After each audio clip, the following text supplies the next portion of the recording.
الرجیم بسم اللہ الرحمن الرحیم۔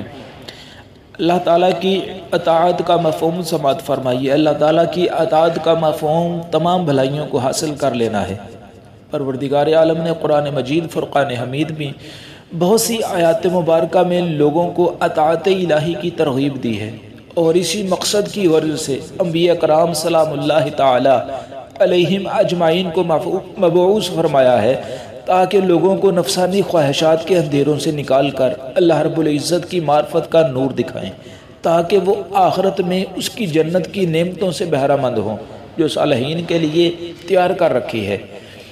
اور وہ ایسی جنت ہے کہ جس کو نہ کسی آنکھ نے دیکھا، نہ کسی کان نے سنا، اور نہ ہی کسی کے دل میں اس کا خیال گزرا۔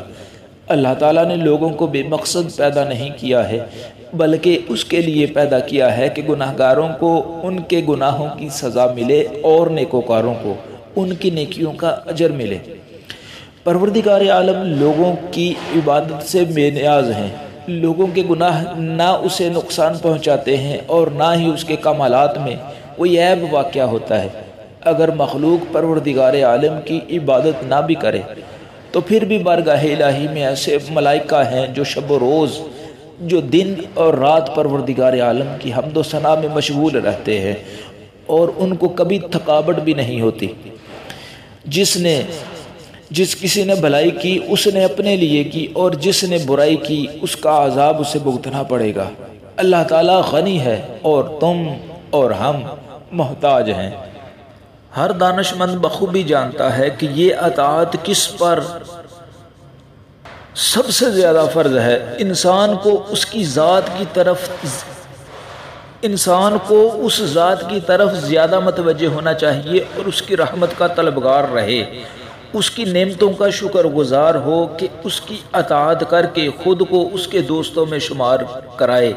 اطاعت اور شکر گزاری ہی سے اللہ تعالیٰ انسان کو اپنے محبین کے دفتر میں لکھ لیتا ہے۔ ایسے انسان کو جب موت آتی ہے تو دیدار الہی کا مشتاق ہوتا ہے، اور اللہ تعالیٰ بھی اس کا مشتاق ہوتا ہے۔ حضرت ابو درداء رضی اللہ تعالیٰ عنہ نے حضرت کعب رضی اللہ تعالیٰ عنہ سے کہا، مجھے تورات کی وہ آیت بتائیے جس میں اللہ تعالیٰ خود اپنی دید کے مشتاقوں کا مشتاق ہوتا ہے۔ انہوں نے جواب دیا، یہ آیت درست ہے اور اس کے نیچے حاشیہ ہے، جس نے مجھے تلاش کیا پا لیا، اور جس نے کسی اور کو ڈھونڈا وہ میرے دیدار سے محروم رہا۔ اس پر حضرت ابو درداء رحمۃ اللہ تعالی حضرت ابو درداء رضی اللہ تعالیٰ عنہ نے کہا، واللہ میں نے حضور علیہ السلام سے بھی ایسے ہی سنا ہے۔ سبحان اللہ، اللہ اکبر۔ اللہ تعالیٰ نے حضرت داؤد علیہ السلام پر وحی نازل فرمائی۔ اللہ تعالیٰ نے فرمایا، اے داؤد، اگر دنیا تک میرا یہ پیغام پہنچا دو، میں اس کو دوست رکھتا ہوں جو مجھے دوست رکھتا ہے۔ اپنی مجلس میں آنے والوں کا ہم مجلس ہوں۔ جو میرے ذکر سے محبت رکھتا ہے میں اس سے محبت رکھتا ہوں، جو مجھے سے تعلق رکھتا ہے میں اس سے تعلق رکھتا ہوں، جو مجھے پسند کرتا ہے میں اسے اپنا محبوب جانتا ہوں، جو میری اطاعت کرتا ہے میں اس کی بات مانتا ہوں، جو کوئی مجھے سچے دل سے میرے ساتھ محبت کرتا ہے اسے میں اپنا محبوب بنا لیتا ہوں، اور اس سے بے اندازہ محبت کرتا ہوں۔ جس نے خلوص کے ساتھ مجھے پکارا اس نے مجھے پا لیا، اور جس نے میرے غیر کو طلب کیا وہ مجھ سے محروم رہا۔ پس اہل دنیا، تم کب تک دنیا کے قرب میں مبتلا رہو گے؟ میری کرامت، میری دوستی اور ہم نشینی کی جانب آؤ اور مجھ سے محبت رکھو۔ میں تم کو اپنی محبت میں سرشار کر دوں گا اور اپنی محبت کی دولت سے نواز دوں گا، کیونکہ میں نے اپنے دوستوں کا خمیر اپنے خلیل ابراہیم علیہ السلام، حضرت موسیٰ اور محمد مصطفیٰ صلی اللہ تعالیٰ علیہ وآلہ وسلم کے خمیر سے تیار کیا جاتا ہے، جبکہ اپنے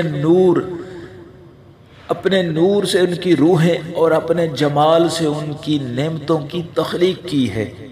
اللہ اکبر۔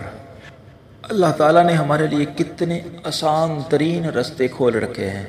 اللہ تعالیٰ نے ہمارے لیے ایک ہی رستہ جو سیدھا ہے وہ ہمارے لیے کھول رکھا ہے، جو کبھی بند نہیں ہوتا، جیسے توبہ کا دروازہ بند نہیں ہوتا۔ اگر ہم گناہ گار ہیں تو توبہ کر کے کیوں نہیں ہم اللہ تعالیٰ کی بارگاہ تک پہنچ سکتے۔ اللہ تعالیٰ ہمیں اپنی اطاعت، اپنے محبوب علیہ السلام کی اطاعت سے مستغفر الرجیم